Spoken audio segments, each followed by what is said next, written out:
আসসালামু আলাইকুম দর্শক, আজকে একটা ভিন্নধর্মী রেসিপি শেয়ার করব। আজকে তৈরি করে দেখাবো থানকুনি পাতার বড়া। আজকের এই বড়াটা খেলে পেটের অনেক ধরনের সমস্যা কিন্তু ভালো হয়ে যায়। আগের দিনে গ্রামে অনেক সময় বিভিন্ন ধরনের অ্যালোপ্যাথিক ঔষধের পরিবর্তে থানকুনি পাতার বড়া খাওয়া হতো যদি কারোর পেটের সমস্যা হতো। তো আজকের এই বড়াটা কিভাবে তৈরি করলে অনেক বেশি মজা হয় সেই রেসিপি আজকে আপনাদের সঙ্গে শেয়ার করব। আজকের বড়া তৈরি করার জন্য প্রথমেই আমি 1 কাপ পরিমাণের ডাল আর চাল নিয়েছি। হাফ কাপের চেয়ে একটু কম আমি পোলাও চালটা ব্যবহার করেছি। তো এই চাল আর ডাল আমি 5 থেকে 6 ঘন্টার মতো ভিজিয়ে রেখেছিলাম ভালো করে ধুয়ে। আর এদিকে 1 মুঠ বড় থানকুনি পাতা এভাবে কেটে ধুয়ে পরিষ্কার করে নিয়েছি, আর সাথে একটু পেঁয়াজ কুচি ব্যবহার করেছি। আমি প্রায় হাফ কাপের মতো পেঁয়াজ কুচি এখানে ব্যবহার করেছি, আর ব্যবহার করেছি কিছু আস্ত কাঁচামরিচ, কিছু আস্ত রসুন। এই সবগুলো উপকরণ কিন্তু আমি একসাথে একটা চপার ব্লেন্ডারে চপ করে নিব। প্রথমে আমি ডালটাকে পানি ছাড়া ভালো করে চপ করে নিয়েছি। এই পর্যায়ে ডালটা যখন চপ করা হয়ে গেল, ওই পর্যায়ে আমি এখানে থানকুনি পাতা আর পেঁয়াজ আর মরিচ আর বাকি যে উপকরণগুলো নিয়েছিলাম সবগুলোকে একটু আস্ত করে চপ করে নিতে হবে, একদম কিন্তু গলিয়ে চপ করা যাবে না। তো আমার এখন সবগুলো উপকরণ একসাথে রেডি হয়ে গিয়েছে। এখন আমি চপার ব্লেন্ডারের থেকে এই উপকরণগুলোকে একটা মিক্সিং বলে ট্রান্সফার করে নিব। আর আমি কীরকম করে ঠিক চপ করে নিয়েছি সেটা আপনারা এখানে দেখেই বুঝতে পারবেন।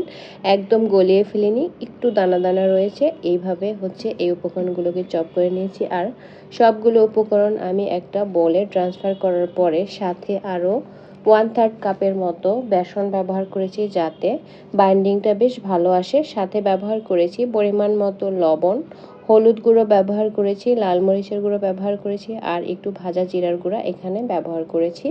এখন একদম আলতো হাতে সবগুলো উপকরণ একসাথে ভালো করে মিশিয়ে নিতে হবে। আর খুব জোরে মেশাতে গেলে কিন্তু পানি বের হয়ে যাবে, তাই একদম আলতো হাতে মিশ্রণটাকে মিশিয়ে নিতে হবে। আর আমার উপকরণটা কিন্তু বড়া তৈরি করার জন্য একদম পারফেক্টলি রেডি হয়ে গিয়েছে। তো এখন আমি এই বড়াগুলোকে ভেজে নিব। আর ভাজার জন্য পর্যাপ্ত পরিমাণে তেল নিতে হবে, তবে ডুবো তেলে কিন্তু বড়াটা ভাজা যাবে না। অল্প তেলে একটু চ্যাপটা চ্যাপটা করে হাত দিয়ে শেপ দিয়ে তারপরে বড়াটাকে তেলের মধ্যে দিতে হবে। আর তেলে দেওয়ার আগে তেলটা কিন্তু অবশ্যই ভালো করে গরম করে নিতে হবে। ঠান্ডা তেলের মধ্যে বড়া দিয়ে ভাজলে বড়া অতিরিক্ত তেল শোষণ করে নেয়, তখন খেতেও কিন্তু ভালো লাগে না। তো আমি ছোট ছোট করে আজকে পুরো প্যানে এই বড়াটা দিয়ে দিচ্ছি এইভাবে হাত দিয়ে। আপনারা কিভাবে দিয়েছি আমি সেটা ভিডিও দেখলেই বুঝতে পারবেন। মিডিয়াম আঁচে এই বড়াটাকে আমি ভেজে নিব। একদম অল্প আছে না অতিরিক্ত আছে কোনোটাতেই কিন্তু এই বড়াটা ভাজা যাবে না। একটা পাশ যখন ভালো করে হয়ে যাবে তারপরে কিন্তু এই বড়াটাকে উল্টে দিতে হবে। আজকের এই বড়াটা আমি যেভাবে তৈরি করেছি এভাবে তৈরি করলে থানকুনি পাতার যে তেতো একটা ভাব থাকে সেটা কিন্তু থাকে না। থানকুনি পাতা নর্মালি অনেকটাই তেতো হয়ে থাকে।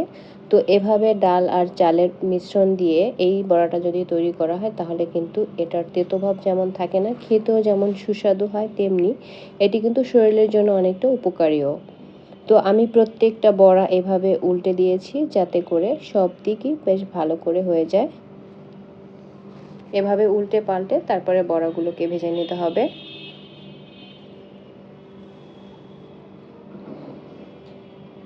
তো আমার প্রথম ব্যাচের সবগুলো বড়া কিন্তু হয়ে গিয়েছে। একই পদ্ধতিতে আমার যতগুলো মিশ্রণ ছিল সবগুলো মিশ্রণ দিয়ে আজকে বড়াগুলো আমি তৈরি করিনি। একটু মিশ্রণ আমি ডিপ ফ্রিজে সংরক্ষণ করেছি আর বাকিটুকু দিয়ে বড়াগুলোকে তৈরি করে নিয়েছি। আর দেখুন কেমন হয়েছে বড়াগুলো। এটি কিন্তু খেতে অসম্ভব মজাদার হয়েছে, একবার ট্রাই না করলে আপনারা বুঝতেই পারবেন না। এখন এটাকে ভাতের সাথেও যেমন পরিবেশন করা যাবে তেমনি এটা কিন্তু যে কোনো ধরনের সসের সাথেও পরিবেশন করা যাবে।